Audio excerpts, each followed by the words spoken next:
Praise the lord. దేవుని నామమునకు మహిమ కలుగును గాక. ఈరోజు దేవుని వాగ్దానము, వాడు దాతృత్వము కలిగి బీదలకిచ్చును, వాని నీతి నిత్యము నిలుచును, వాని కొమ్ము ఘనత నుండి హెచ్చింపబడును. కీర్తనల గ్రంథము 112వ అధ్యాయము 9వ వాక్యము. ప్రభువు మనలను ఘనతతో హెచ్చిస్తాడు అని దేవుడు ఈ దినము ఈ వాగ్దానం ద్వారా మనతో మాట్లాడుచున్నారు. ఆఖరిలో జరిగే ప్రార్థనలో మీరు కూడా ఏకీభవించండి. దేవుని పిల్లలమైన మనం ఆశీర్వాదకరమైన జీవితాన్ని కొనసాగించాలని ఆయన సంకల్పం. ప్రత్యేకంగా ఆయనను గనపరిచే వారిని గనపరచడానికి ఆయన చాలా శ్రద్ధ వహిస్తారు. 1 సమూయేలు గ్రంథము 2వ అధ్యాయము 30వ వాక్యము. మనము బైబిల్లో యోసేపు అనే యువకుని గురించి చదివాం. అతడు దేవునితో సన్నిహిత సహవాసం కలిగి జీవించినందువల్ల దేవుడు అతన్ని చాలా ఎక్కువగా ప్రేమించాడు. దేవుడు అతనితో కలల ద్వారా మాట్లాడి అతని భవిష్యత్తును తెలియచేశాడు.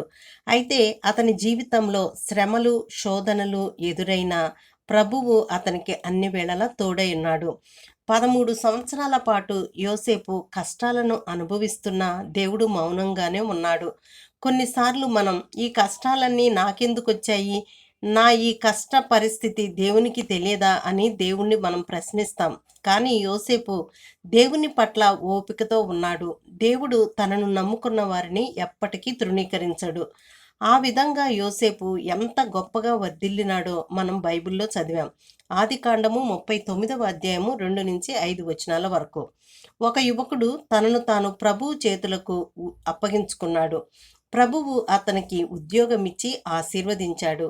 దానితో అతనికి కొంత ఆదాయం వస్తున్నది. అతని తండ్రి అతనికి చెప్పినట్లుగా విశ్వాసంతో ప్రభువు సేవ చేస్తున్న ఒక దైవ సేవకునికి తన జీవితంలో 10వ భాగం ఇస్తున్నాడు. ఆ దైవ సేవకుడు యువకుని గూర్చి పట్టుదలతో ప్రార్థించాడు. అతని జీతం ఎక్కువ పెరుగుతున్న కొద్దీ ప్రభువు సేవకు అతడు 10వ భాగాన్ని ఇవ్వడంతో పాటు పేదల పట్ల కనికరంతో వాళ్లకు ఉదారంగా ఇచ్చాడు.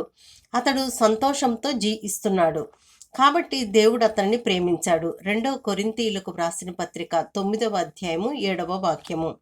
ప్రభువు కొందరు ఉన్నతాధికారుల ద్వారా కొన్ని అడ్డంకులు ఎదురైన ఉద్యోగంలో ఉన్నత స్థితిని అతనికి అద్భుతంగా కలిగించాడు.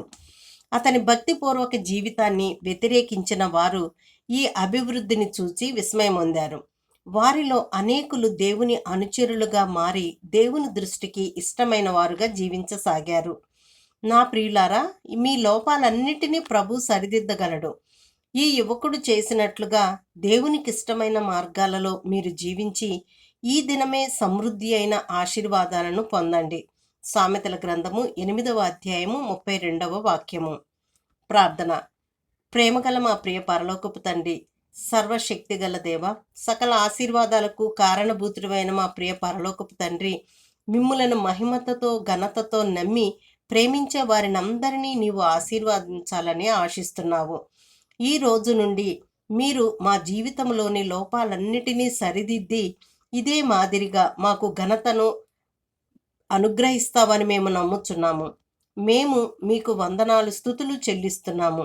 మా ప్రియ పరలోకపు తండ్రి, ఈ ప్రార్థనని మీ పాదాల చెంత పెట్టుచు ప్రభువైన యేసుక్రీస్తు నామములో ప్రార్థించి అడిగి వేడుకొని పొందుకొని ఉన్నాము తండ్రి. ఆమేన్.